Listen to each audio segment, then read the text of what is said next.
हाँ जी साथियों, आज हम शुरू करने वाले हैं हिंदी की पहली क्लास। हिंदी टॉपिक वाइज हम लोग करने वाले हैं। बिल्कुल स्टार्टिंग से करेंगे, बिल्कुल बेसिक से करेंगे। हिंदी का आज हमारा सबसे पहले का जो टॉपिक रहेगा उसका नाम है वर्ण। क्या नाम है उसका? वर्ण। हम समझेंगे कि वर्ण क्या होता है, हिंदी में वर्णों की क्या भूमिका होती है, किसको वर्ण कहते हैं, किस किस प्रकार के वर्ण होते हैं। तो देखें साथियों,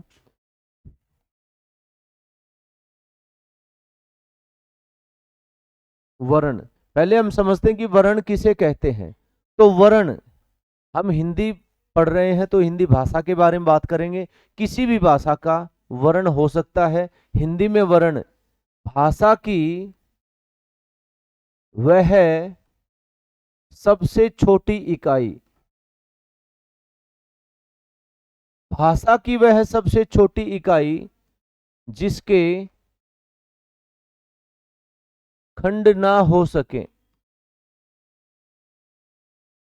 उसे वर्ण कहा जाता है। कोई भी भाषा है, हम लोग हिंदी का प्रयोग करते हैं तो हिंदी भाषा, किसी भी भाषा की वह सबसे छोटी इकाई, सबसे छोटी मतलब सबसे लघुतम इकाई जिसके और टुकड़े ना हो सके। भाई जैसे कोई भी चीज है, कोई भी आप जैसे कह दो कि मैं फल, तो ये पूरा एक शब्द है, इसके दो टुकड़े हो सकते हैं, हो सकते हैं। इसका मतलब ये फल, ये पूरा शब्द हमारा वर्ण नहीं है। वर्ण क्या है? जिसके और टुकड़े ना हो सके। अब मैंने कह दिया फ और ल, अब इनके टुकड़े हो सकते हैं? नहीं हो सकते। तो ये क्या होंगे? ये हमारे वर्ण होंगे। वर्ण, ठीक है। जैसे मैं कह दूं ई, उ, कै, है, तो इस तरह के ऐसी अक्षर जो जिनके और टुकड़े ना हो सके उनको वर्ण कहा जाता है। भाषा की वह सबसे छोटी इकाई जिसके खंड नहीं हो सकते उसको वर्ण कहा जाता है। नंबर एक। दूसरा, वर्णमाला किसे कहते हैं वो देखें। वर्णमाला, वर्णों के क्रमबद्ध समूह को वर्णमाला कहा जाता है। ये वर्ण हो गया, और इन्हीं का एक समूह होता है। वो समूह ऐसा नहीं कि उल्टा पुल्टा होना चाहिए।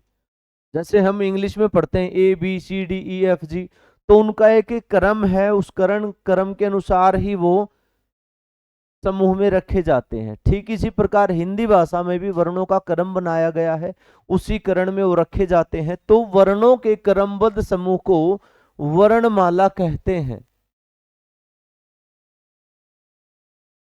वर्ण दो प्रकार के होते हैं। वर्ण दो प्रकार के होते हैं। नंबर एक स्वर, और नंबर दो हमारा है व्यंजन। ठीक है। वर्ण कहते किसे हैं? भाषा की वह छोटी इकाई जिसके और टुकड़े ना हो सकते, हम जिसको और डिवाइड नहीं कर सकते उसको वर्ण कहते हैं। और उन वर्णों का क्रमबद्ध श्रेणीबद्ध समूह में जचाना वर्णमाला कहा जाता है। ये वर्ण दो प्रकार के होते हैं। नंबर एक स्वर, नंबर दो व्यंजन। अब इनके बारे में समझेंगे होते क्या हैं। सबसे पहले हम देखेंगे स्वर के बारे में साथियों। स्वर, आपको पता होगा कि हम अपने गले से आवाज निकालते हैं। कोई भी व्यक्ति चाहे किसी भी भाषा में बात करता है, कोई भी व्यक्ति अपने गले से कैसी भी आवाज निकालता है। मैं कुछ भी कहूं, आग, पानी, हवा, आसमान, मम्मी, पापा, कुछ भी मैं बोलता हूं, कुछ भी बोलता हूं, तो मेरे गले से जो भी आवाज निकलेगी वो वर्ण निकलेंगे हमारे, वो स्वर निकलेंगे या वो व्यंजन निकलेंगे। हम क्या निकालेंगे गले से? ए, आ, ई, उ, ए, ओ, क, ख, पे, फे, जय, ले, से, यही सब निकलेंगे। ये फिक्स बात है कि हमारे गले से वर्ण के अलावा कुछ भी चीज नहीं निकल सकती। दो प्रकार के होते हैं, एक स्वर होता है, एक व्यंजन होता है। तो या वो स्वर निकलेगा या वो व्यंजन निकलेगा, इसके अलावा तीसरी चीज हमारे गले से निकल ही नहीं सकती। हम स्वर के बारे में बात करेंगे। स्वर,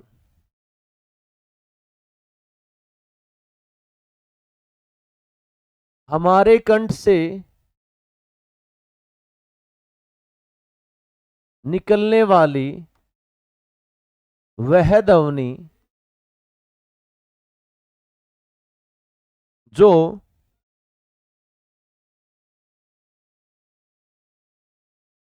बिना किसी रुकावट के बाहर निकलती है,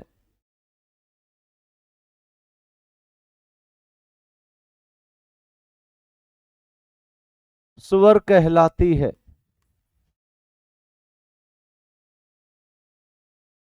हमारे कंठ से निकलने वाली वह ध्वनि जो बिना किसी रुकावट के साथ बाहर निकलती है वह स्वर कहलाती है। दूसरा हम व्यंजन किसे कहेंगे? हमारे कंठ की जो ध्वनि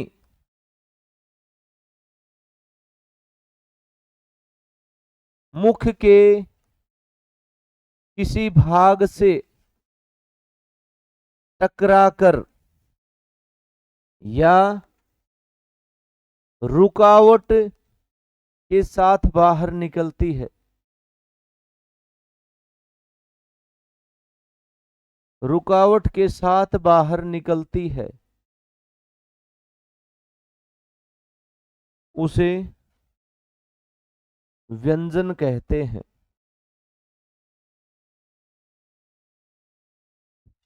ठीक है, एक हमने स्वर किया, एक हमने व्यंजन किया। स्वर और व्यंजन दोनों में फर्क ये है, हम पहले सिर्फ वर्ण को समझना चाहते हैं, अच्छी तरह से वर्ण को हम समझते हैं। तो वर्ण वह है जो किसी भी इकाई को तोड़ा नहीं जा सकता, मतलब उसको और विभागों में बांटा नहीं जा सकता और उसके खंड नहीं किए जा सकते, उसको वर्ण। वर्ण दो प्रकार के हैं, एक स्वर है, एक व्यंजन है। हमारे कंठ से निकलने वाली वह ध्वनि जो बिना किसी रुकावट के बाहर निकलती है, उन सभी अक्षरों को, उन सभी वर्णों को हम स्वर कहेंगे। और दूसरा कहता कि हमारे कंठ से एक ध्वनि ऐसी निकलती जो किसी रुकावट के साथ बाहर आती है, जो भाषा, जो हमारे शरीर के, जो हमारे मुख के किसी भाग से टकराकर बाहर निकलती है। स्वर जैसे ए, आ, ई, उ, री, ए, ऐ, ओ, ये सारे हमारे स्वर हैं। इनको बोल के देखिए, ए, आ, ई, उ, री, ए, ऐ, ओ, औ। तो इन सारे वर्णों का मैं उच्चारण करता हूं, तो इसमें मेरी आवाज मुख के किसी भाग से टकरा कर नहीं आई, मेरी आवाज कहीं भी रुकी नहीं है, आवाज के अंदर कोई भी रुकावट मेरे को महसूस नहीं हुई। इन सबको बोल के देखिए तो आपको अच्छे से समझ में आएगा कि हमारे कंठ से निकलने वाली वह ध्वनि जो बिना किसी रुकावट के साथ बाहर आई है वही स्वर होगी। ठीक है, और दूसरी बात, ये स्वर जितने भी हैं, अगर ऐसा कोई भी आप बोल के देखोगे अपने मुख से, कुछ भी बोल दो, मैं कह दूं कि स्वर मत बोलना, आप ये सब मत बोलना, इसके अलावा कुछ ऐसी बात बोलिए जो आपके मुख में रुकावट पैदा ना करे, जो ध्वनि आपके मुख से बिना किसी रुकावट के निकले, ऐसी कोई चीज बोलो, लेकिन स्वर मत बोलना। तो स्वर के अलावा वो चीज निकलेगी ही नहीं, सिर्फ और सिर्फ वो स्वर ही निकलेंगे, इनके अलावा हमारे मुख से ऐसी कोई आवाज नहीं निकलेगी जो किसी रुकावट के साथ ना आए। ठीक है, दूसरा व्यंजन, हमारे कंठ की जो ध्वनि किसी मुख के भाग से टकरा कर बाहर आती है या जिनमें रुकावट होती है। अब ये तो हमने ए, आ, ई, इनमें हमारी कोई भी रुकावट नहीं हुई बोलते टाइम। अब मैं कह दूं कि जैसे क, ख, ज, ट, प, त, त, ये सारे हमारे व्यंजन हैं। इनको बोल के देखिए, क, ख, ज, ट, प, फ, ब, इनको मैं उच्चारण करता हूं इनका, तो इनमें कोई थोड़ी सी रुकावट मेरे को महसूस हो रही है कि मेरे मुख का कोई भाग किसी भाग से स्पर्श हो रहा है, मेरी जीभ किसी मुख के भाग से स्पर्श हो रही है, या मेरे गले की आवाज किसी रुकावट के साथ बाहर आती है। तो वर्ण को हम इसी प्रकार से समझते हैं। वर्ण दो प्रकार के होते हैं, स्वर वो कि हमारे गले की जो आवाज बिना किसी रुकावट के बाहर निकलती है, स्वर वो, व्यंजन वो हमारे गले की जो आवाज किसी रुकावट के साथ या मुख के किसी भाग से हमारी जीभ टकरा कर वो ध्वनि बाहर आती है, उसको हम व्यंजन कहते हैं। ठीक है साथियों, यहां तक बात हमारी क्लियर। अब देखें भाई साथियों, हम इनका वर्गीकरण करेंगे, हम इनको विभाजित के तौर पर देखेंगे। स्वर, स्वर उच्चारण समय के आधार पर 3 प्रकार के होते हैं।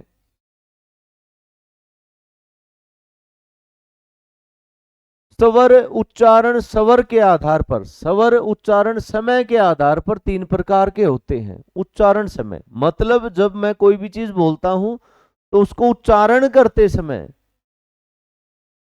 मुख से समय कितना लगा, टाइम कितना लगा, उच्चारण समय के आधार पर स्वर 3 प्रकार के होते हैं। नंबर 1 ह्रस्व स्वर। ऐसे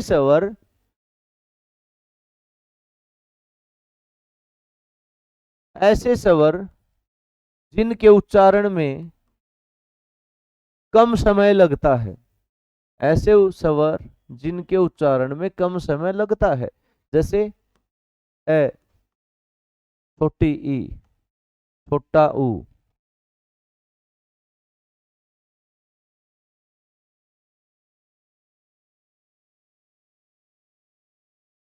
ठीक है, री,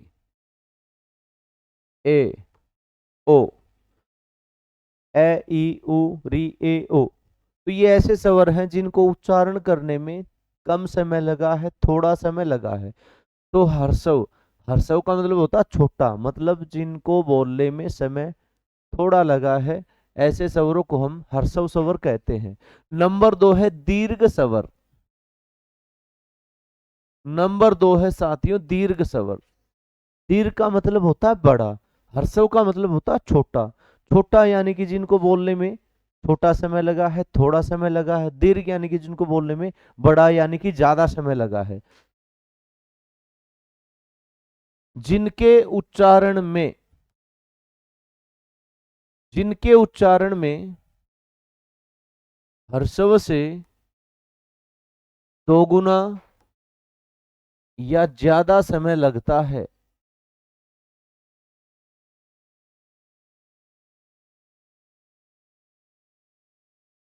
उन्हें दीर्घ स्वर कहा जाता है। ठीक है, हर्षव में कम समय लगा था, दीर्घ में हर्षव स्वर से ज्यादा समय लगेगा, दोगुना समय लगेगा, तो उनको हम जैसे ये ए तो है हर्षव स्वर, आ, बड़ी ई, बड़ा ऊ, ऐ, औ, इन स्वरों में हर्षव स्वर से ज्यादा टाइम लगा है बोलने में, उच्चारण करने में। इन स्वरों में हर्षव से दोगुना समय लगा है, तो इसको हम लोग दीर्घ स्वर कहते हैं ऐसे स्वरों को।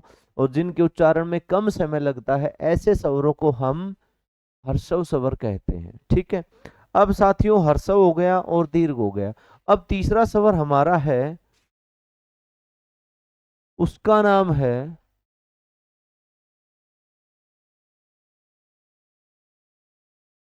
प्लुत स्वर।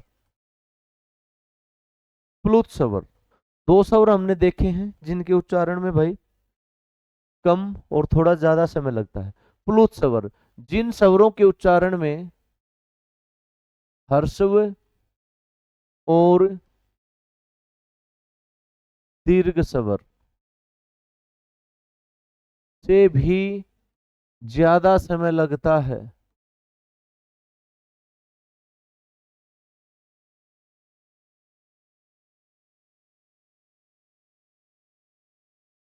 जिन स्वरों के उच्चारण में हर्षव और स्वर से भी ज्यादा समय लगता है, उसे प्लुत स्वर कहते हैं। ठीक है, हर्षव यानी कि कम, दीर्घ यानी कि ज्यादा, और प्लुत मतलब इन दोनों से ज्यादा। अब इसमें कैसे होंगे, तो इसमें ज्यादातर इनका प्रयोग संस्कृत भाषा में या तत्सम शब्दों में किया जाता है। जैसे देखें ये हो गया। या कई जगह आपने ऐसे देखा होगा, ठीक है, जैसे मैं ओम लिखता हूं तो कई जगह ऐसे लिखा जाता है ओम, तो इसमें ज्यादा समय लगेगा। ओम ऐसे बोलते हैं, तो उसमें ना तो वो हर्षव स्वर है, ना वो दीर्घ स्वर है। हर्षव और दीर्घ से भी ज्यादा समय लगा है, तो ऐसे शब्दों को हम कहेंगे, ऐसे वर्णों को हम कहेंगे प्लुत स्वर, जिनमें हर्षव और दीर्घ स्वर से भी ज्यादा समय लगता है। ठीक है साथियों। अब देखिए स्वर, स्वर इनकी संख्या 13 होती है। कौन कौन से होते हैं? ए, आ, ई, ई, उ, ऊ, री,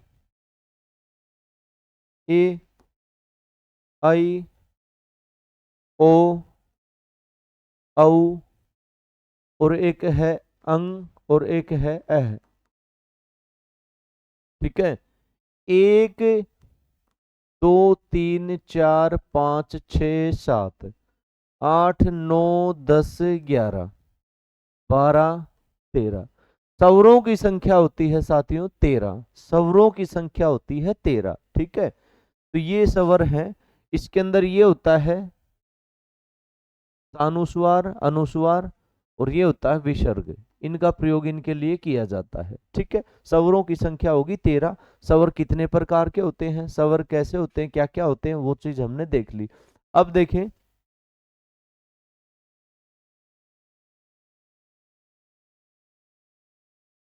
स्वर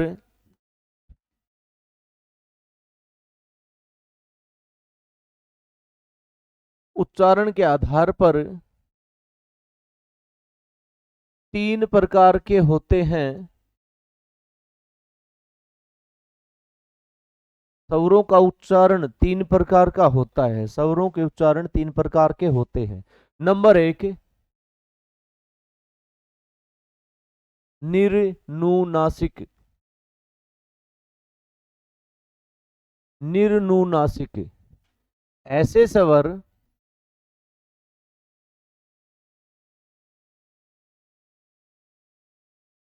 जिनका उच्चारण, ऐसे स्वर जिनका उच्चारण केवल मुख द्वारा किया जाए।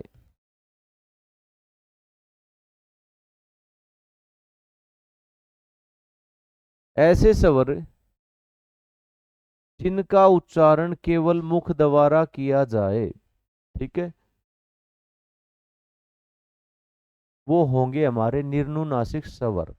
निर्नुनासिक, निर अनुनासिक मतलब जो, जिनमें नासिक यानी कि नाक का प्रयोग ना होता हो, तो उनको हम कहते हैं क्या? निर्नुनासिक स्वर। जैसे देखें, ए, आ, ई, ई, उ, ऊ आदि। ठीक है। इनका उच्चारण करते हम ये देखते हैं कि भाई इन स्वरों के अंदर ए, आ, ई, तो मैंने जब इनका उच्चारण किया तो इनके अंदर सिर्फ और सिर्फ मेरे मुख का प्रयोग हो रहा है, मेरी नाक की कोई ध्वनि में हमें महसूस नहीं होती। ऐसे स्वर जिनका उच्चारण केवल मुख द्वारा होता है, उन्हीं को हम निर्नुनासिक स्वर कहते हैं। ठीक है। नंबर 2 है साथियों,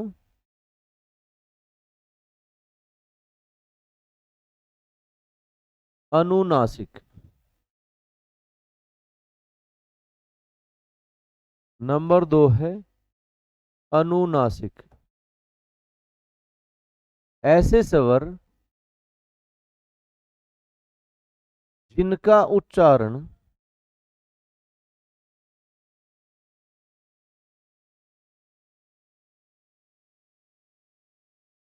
मुख और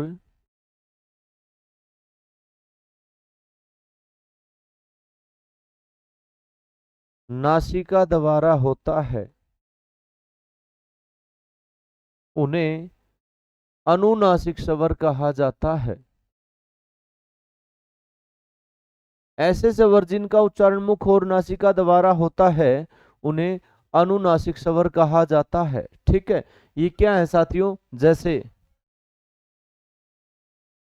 ए, आ, इनके ऊपर हम लोग चंद्र बिंदु का प्रयोग करते हैं कई शब्दों के अंदर। चंद्र बिंदु, तो मैं इसको बोलता था जैसे आ है, तो इसका मैंने प्रयोग किया बिल्कुल आ, तो ये मेरे मुख से निकला आ, ये उच्चारण मैंने केवल मुख के द्वारा किया है। और इसके ऊपर अगर मैं चंद्र बिंदु लगा लेता हूं तो मैं कहता हूं कि आ, इसमें मेरी थोड़ी सी वॉइस नाक की भी सुनाई देगी आ। जैसे हम लोग कोई शब्द लिखते हैं आंख, आंख, एक तो मैं कह दूं कि आंख, तो ये आ मैंने बोला है केवल मुख द्वारा, और मैंने कहा कि आंख, तो इसमें मेरे मुख और नाक दोनों द्वारा इसका उच्चारण हुआ है। तो इसमें हम लोग कह सकते हैं कि जिन स्वरों के ऊपर चंद्र बिंदु का प्रयोग किया जाता है, जिन स्वरों के ऊपर चंद्र बिंदु का प्रयोग किया जाता है, उनको हम कहेंगे, क्या कहेंगे, अनुनासिक स्वर। जिसमें हमारे मुख और नाक दोनों की ध्वनि आए उसको हम बोलेंगे अनुनासिक स्वर, और केवल मुख वाला हो तो उसको हम बोलेंगे क्या, निर्नुनासिक स्वर। ठीक है साथियों, नंबर 3 देखें। नंबर 3 है सानुस्वार। नंबर 3 हमारा है सानुस्वार। इसमें देखें ऐसे स्वर जिनका उच्चारण, जिनका उच्चारण नासिका द्वारा किया जाता है। नासिका का मतलब है नाक, जिनका उच्चारण नासिका द्वारा किया जाता है, नासिका द्वारा किया जाता है, तथा तथा जिनके उच्चारण में थोड़ी कठोरता होती है, जिनका उच्चारण नाक द्वारा किया जाता है और इनके उच्चारण में थोड़ी सी कठोरता होती है। एक तो हमने किया था जैसे भाई ए, बिल्कुल खाली ए, इसके ऊपर कोई बिंदु नहीं, इसके ऊपर कोई चंद्र बिंदु नहीं, इसको हम बोलेंगे निर्नुनासिक। ठीक है जी, निर्नुनासिक। दूसरा मैंने बताया कि स्वर के ऊपर यदि हम चंद्र बिंदु लगाते हैं तो ऐसे शब्द को हम कहेंगे अनुनासिक स्वर, अनुनासिक। ठीक है, अब तीसरा बात आती कि शानुस्वार। तो ए के ऊपर जैसे चंद्र बिंदु नहीं, खाली एक बिंदी हम ऐसे लगाते हैं, तो ऐसे स्वरों को हम कहेंगे शानुस्वार, शानुस्वार। ठीक है, इनका प्रयोग होता है नाक द्वारा, इनके उच्चारण में कठोरता होती है, तथा इनके ऊपर अनुस्वार का प्रयोग होता है, इनके ऊपर अनुस्वार का प्रयोग होता है। अब अनुस्वार क्या होता है, इसी बिंदु को अनुस्वार कहा जाता है। जैसे भाई हम लोग मान लो ये कोई भी स्वर है, इसके ऊपर ऐसे कोई भी बिंदी लगाई जाती है तो उसको हम लोग कहते हैं अनुस्वार। जिसमें अनुस्वार का प्रयोग होता है उसी को कहते हैं सानुस्वार। सानुस्वार मतलब जिसमें अनुस्वार है, सानुस्वार। ठीक है साथियों, तो जैसे मैं कह देता हूं कि अंक,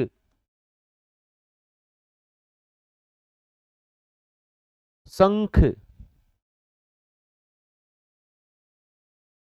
अंगूर, रंग, तो ऐसे जो भी स्वर हैं इनके ऊपर खाली एक बिंदी लगाई है तो ये सारे क्या हैं, ये सानुस्वार है, इनके ऊपर अनुस्वार का प्रयोग किया गया है।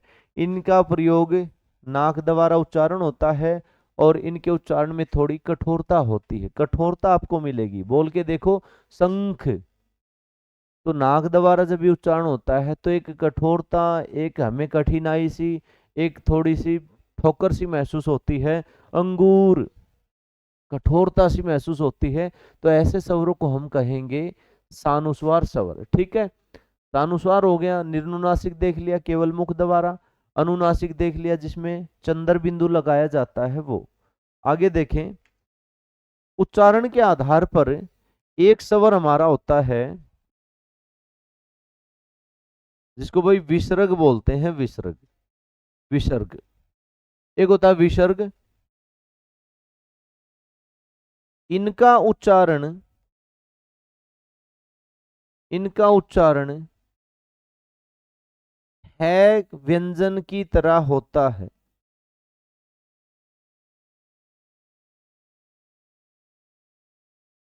इनका उच्चारण है व्यंजन की तरह होता है, एक घोष ध्वनि की तरह होता है, एक घोष ध्वनि की तरह होता है। ठीक है, विसर्ग का वैसे सभी साथियों को पता ही है। विसर्ग ऐसे दो बिंदु होते हैं जो किसी भी स्वर के पीछे लगाए जाते हैं, उसको विसर्ग बोलते हैं। इनका उच्चारण कैसे होता है? घोष ध्वनि, घोष ध्वनि है की तरह होता है इनका उच्चारण। जैसे आप लोग है बोलते हो, है, तो कोई भी आप स्वर बोलोगे उसके पीछे आप लोग विसर्ग का प्रयोग करोगे तो आपको लगेगा कि आप है बोल रहे हो, है का उच्चारण करते हो।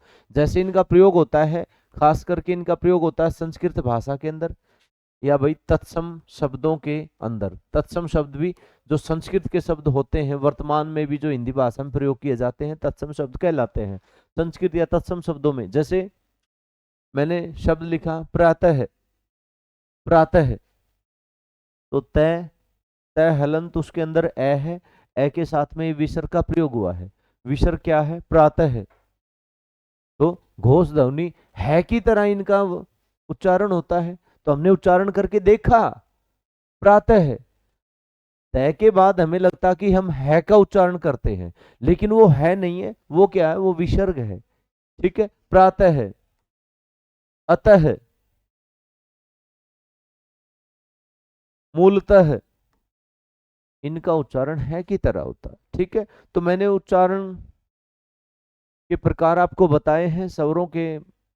होता है एक तो निर्नुनासिक जिनका उच्चारण केवल मुख द्वारा होता है, जिनके ऊपर कोई बिंदु नहीं होता, कोई भी बिंदु नहीं होता। एक बताया मैंने अनुनासिक जिनका उच्चारण मुख और नाक दोनों द्वारा होता है, उनके ऊपर आपको मिलेगा चंद्र बिंदु। ठीक है, चंद्र बिंदु, इसको हम अनुनासिक बोलेंगे।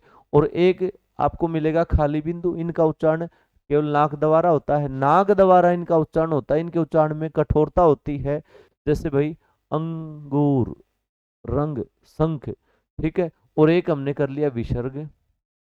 ठीक है साथियों, ये हो गए हमारे स्वर। स्वरों की संख्या होती है 13। स्वर उच्चारण समय के आधार पर तीन प्रकार के होते हैं, हर्षव, दीर्घ और प्लुत स्वर। और उच्चारण के आधार पर स्वर ये हमने देखे, ये होते हैं। अब साथियों में बात करूंगा व्यंजन की।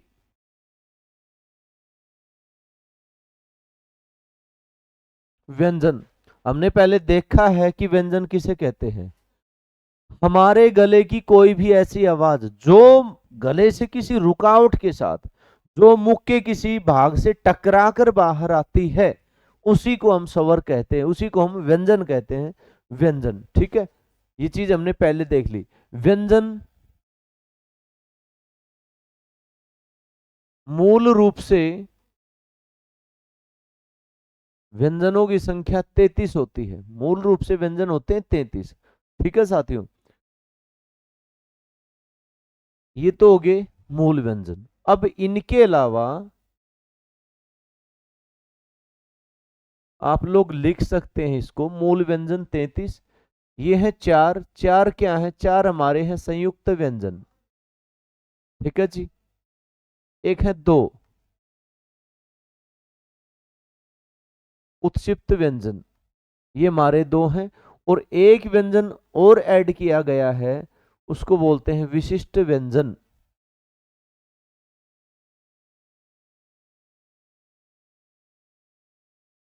अब ये क्या क्या है, इसको हम बिल्कुल अच्छी तरह से देखेंगे, व्यंजनों का आपको पता होना चाहिए।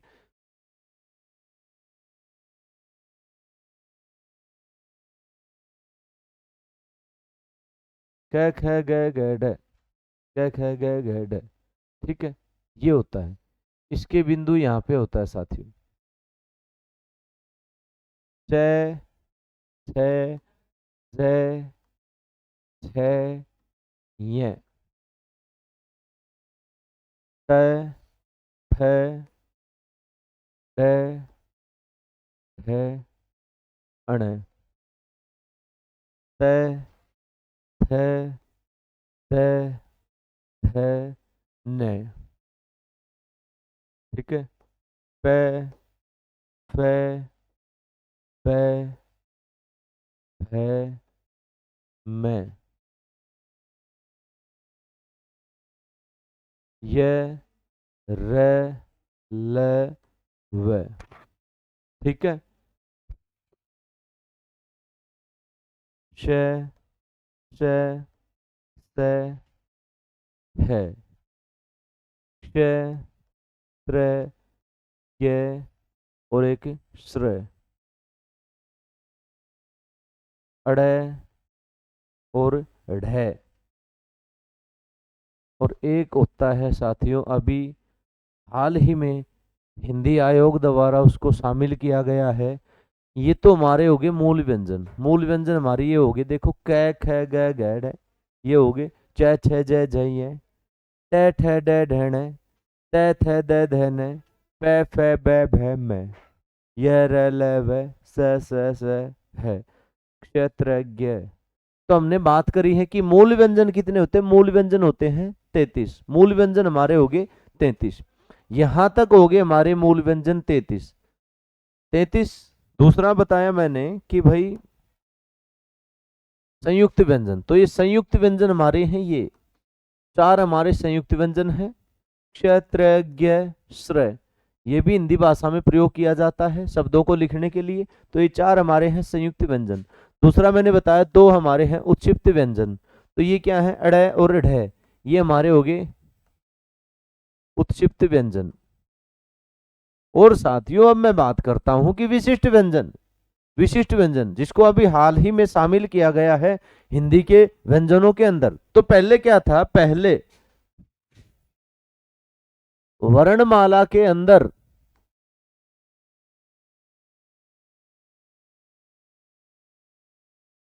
52 वर्ण होते थे। 52 वर्ण, जिसमें स्वर हमारे हैं 13, ठीक है, 13, और जिसमें 39 हमारे हैं क्या, व्यंजन। तो ये हमारे हो गए 52। लेकिन अब 39 + 1 व्यंजन हमारे हो गए हैं 40। 33 मूल व्यंजन, 4 संयुक्त व्यंजन, 2 उत्क्षिप्त व्यंजन और 1 विशिष्ट व्यंजन, ठीक है। 33 और 4 37 और 2 39 और 1 40। तो हमारे हो गए व्यंजन 40। 39 + 1 40 और 13, ये 52 + 1 हो गया हमारे आज वर्तमान में है 53 वर्ण। वर्णमाला के अंदर 53 वर्ण हमारे हैं, ठीक है साथियों। अब मैं इसकी बात बताता हूं कि ये कौन सा, इसके बारे में हमने देखा ही नहीं। अभी जो शामिल किया गया है वो ये है, ये है हमारा विशिष्ट व्यंजन, जो अभी हाल ही में शामिल किया गया है। ल की जगह इसको प्रयोग करते हैं, ये है हमारा विशिष्ट व्यंजन, ठीक है। तो ये हो गए साथियों व्यंजन के प्रकार। व्यंजन कितने प्रकार के हैं, मूल व्यंजन है, संयुक्त व्यंजन है, उत्क्षिप्त व्यंजन है, विशिष्ट व्यंजन है।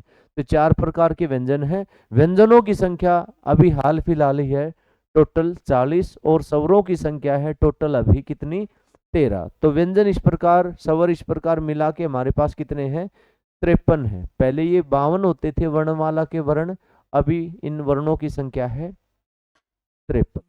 तो आप लोग याद कर सकते हो, ठीक है। तो हमने स्वरों की बात करी, हमने व्यंजनों की बात करी, हमने वर्ण की बात करी, ठीक है। फिर भी अगर आपका कोई भी डाउट इनके अंदर रहता है तो आप कमेंट बॉक्स में कमेंट करके ज़रूर पूछें, ज़रूर अपना कोई सुझाव है ज़रूर इसके अंदर कमेंट करें, कोई भी डाउट है तो जो आप लोग ज़रूर इसके अंदर पूछ सकते हैं। ठीक है साथियों, तो अगली क्लास हमारी बहुत जल्द रहने वाली है, उसके अंदर हम हिंदी का एक अगला टॉपिक लेके आएंगे। हिंदी पूरी हम लोग टॉपिक वाइज अच्छे से कवर करेंगे, हिंदी के सारे टॉपिक मैं आपको अच्छे से करवाऊंगा। अगर पसंद आया है तो लाइक करें और वीडियो को शेयर जरूर करें साथियों। अगला टॉपिक हम बहुत जल्द लेके आने वाले हैं, तब तक सभी साथियों को नमस्कार, धन्यवाद।